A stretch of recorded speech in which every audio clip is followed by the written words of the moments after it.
Good evening, and welcome to Perspectives. Tonight, we're delving into a significant and often debated issue. Should teenagers have unrestricted access to birth control? This is a topic that touches upon public health, individual rights, and parental responsibilities. Joining us to discuss this are Dr. Emily Carter, a public health advocate and physician who supports unrestricted access, and Mr. David Miller, a community leader and parent who advocates for a more cautious approach. We aim for a respectful and informative discussion this evening. Thank you, Sarah. This is indeed a sensitive topic, and I acknowledge the valid concerns that exist on all sides. However, from a public health standpoint, providing teenagers with unrestricted access to birth control is not just beneficial, it's a necessity. We are talking about significantly reducing the rates of unintended teenage pregnancies and the transmission of sexually transmitted infections, or STIs. These are not minor issues. They can have profound and lasting negative consequences on a young person's health, their educational attainment, and their future opportunities. Many leading health organizations, including the American Academy of Pediatrics and the American College of Obstetricians and Gynecologists, support this stance based on robust evidence. Secondly, we must recognize teenagers' right to confidential health care. Adolescents, much like adults, deserve privacy when it comes to their medical decisions. The fear of parental notification or a lack of consent can be a substantial barrier, preventing many teens from seeking essential reproductive health services. This doesn't stop sexual activity. It simply drives it underground, leading to riskier behaviors and poorer outcomes. Finally, providing access is about fostering responsibility. It's about empowering teenagers to make informed and responsible decisions about their sexual health. It's an approach rooted in harm reduction, trusting them with the information and resources they need to protect themselves. Unrestricted access, coupled with comprehensive education, is a pragmatic, evidence-based, and compassionate approach to adolescent health, ensuring they can build healthier futures. Thank you, Sarah, and thank you, Dr. Carter, for being here. I believe we all share the common goal of wanting what is best for our young people, for our children. However, I approach this issue from a perspective that emphasizes the indispensable role of parents and the developmental stage of adolescence. Firstly, parents have a fundamental right, and indeed a profound responsibility, to guide their children's moral, ethical, and physical development. This absolutely includes decisions about sexual health and contraception. Unrestricted access to birth control can inadvertently sideline parents from these crucial conversations, potentially eroding the family unit's ability to provide guidance and support. Secondly, we must seriously consider the emotional and cognitive maturity of teenagers. While some adolescents are undoubtedly mature, many may not yet possess the full cognitive development or emotional readiness to understand the complex implications of birth control use and sexual activity without parental guidance. Some contraceptive methods carry significant side effects and health considerations that require careful, guided thought, something a parent is best positioned to help navigate. Lastly, I am concerned about the potential for unrestricted access to normalize or even inadvertently encourage early sexual activity. If birth control is made too easily available, without the context of comprehensive guidance that includes discussions about values, abstinence, and delaying sexual activity, it might send a mixed message to some teenagers, suggesting that such activity is expected or without significant emotional or relational consequences. Our focus, I believe, should be on holistic solutions that support not only teen health, but also robust family involvement and responsible decision-making within a supportive framework. Mr. Miller, I appreciate your emphasis on parental involvement. In an ideal scenario, every teenager would benefit from open, supportive conversations with their parents about sexual health. We, as healthcare providers, actively encourage this. However, the unfortunate reality for a significant number of young people is that their home environment is not conducive to such discussions. Forcing disclosure or requiring parental consent can, in these vulnerable cases, lead to severe conflict, punishment, or even place the teen at greater risk of harm or being cut off from support. Confidential access to contraception can be a vital lifeline. Regarding the question of maturity, healthcare professionals who serve adolescents are specifically trained to evaluate a young person's cognitive understanding and their capacity to consent to medical treatment, a principle often referred to as Gillick competence or the mature minor doctrine. This is not a one-size-fits-all approach, but rather an individualized assessment. Furthermore, the notion that denying access to contraception will deter sexual activity is not supported by evidence. Instead, it simply increases the likelihood of that activity being unsafe. The data overwhelmingly shows that removing barriers to contraception leads to a significant reduction in unintended pregnancies and STIs, which is a clear public health victory for everyone involved. Dr. Carter, you present compelling statistics regarding teen pregnancy and STIs, and these are undeniably serious concerns that we must address.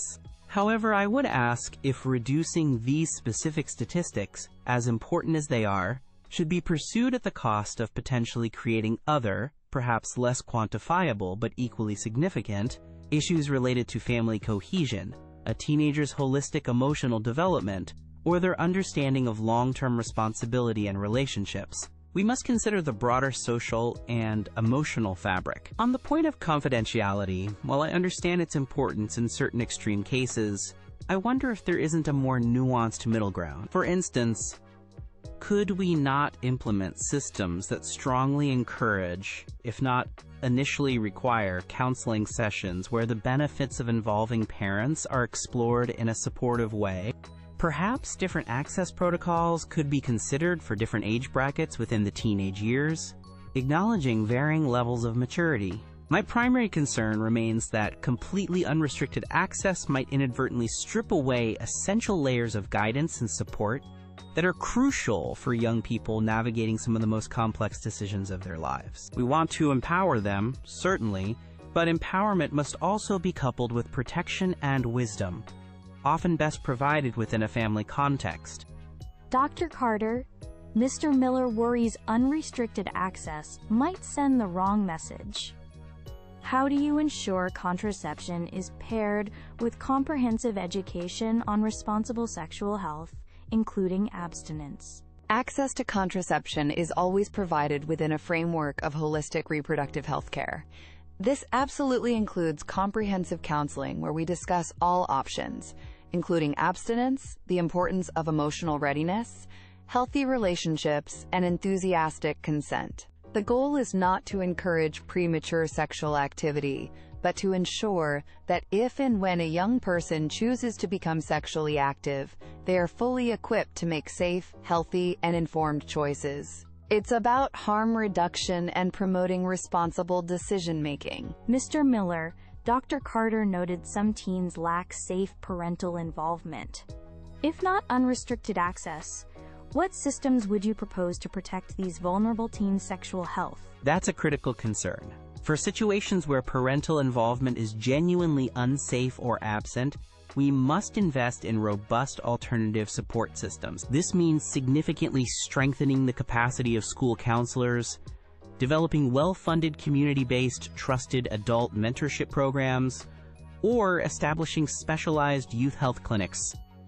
These entities should provide not only health services but also comprehensive guidance, emotional support, and actively work towards family reconciliation where safe and possible, or offer sustained alternative adult mentorship to ensure the teen is not left to navigate these complexities alone.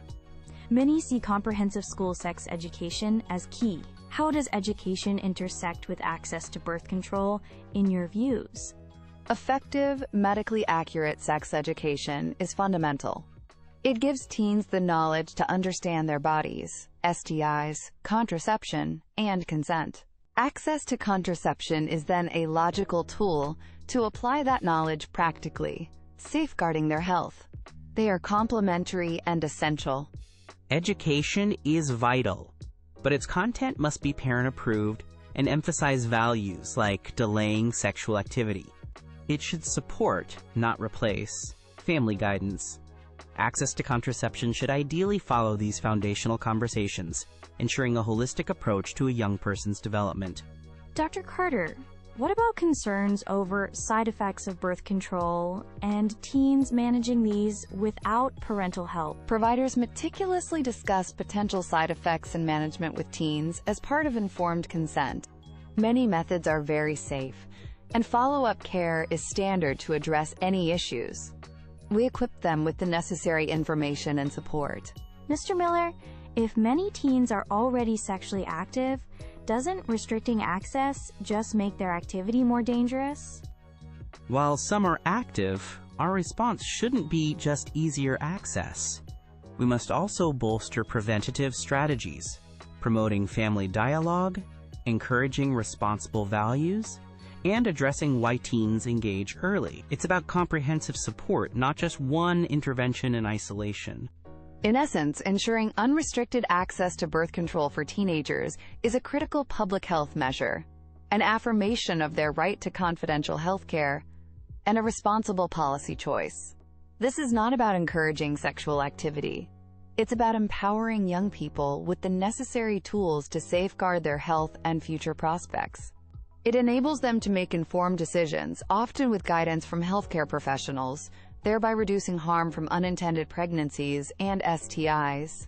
The evidence strongly supports that this approach yields better outcomes for teens and society. Let us prioritize our young people's well-being by ensuring they have comprehensive reproductive health care without unnecessary barriers, allowing them to build the healthy futures they deserve. This discussion underscores the vital need to find a balance, one that protects teen health while upholding parental rights and recognizing the developmental stage of adolescence. My concern is not about denying care, but ensuring it's provided within a context of guidance, considering the teenager's holistic well-being, their emotional, social, and moral development. We should champion solutions that strengthen family communication and provide robust community support, fostering responsible decision-making in a nurturing environment.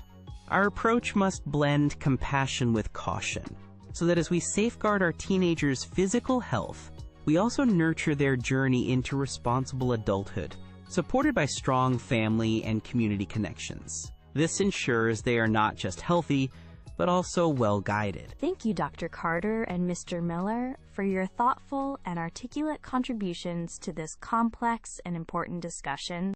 It's clear that this issue involves deeply held values, significant public health considerations, and differing views on the best path forward for our young people. We hope this debate has provided our audience with valuable insights and encouraged further reflection on the diverse perspectives presented. Thank you for joining us on Perspectives. Good evening.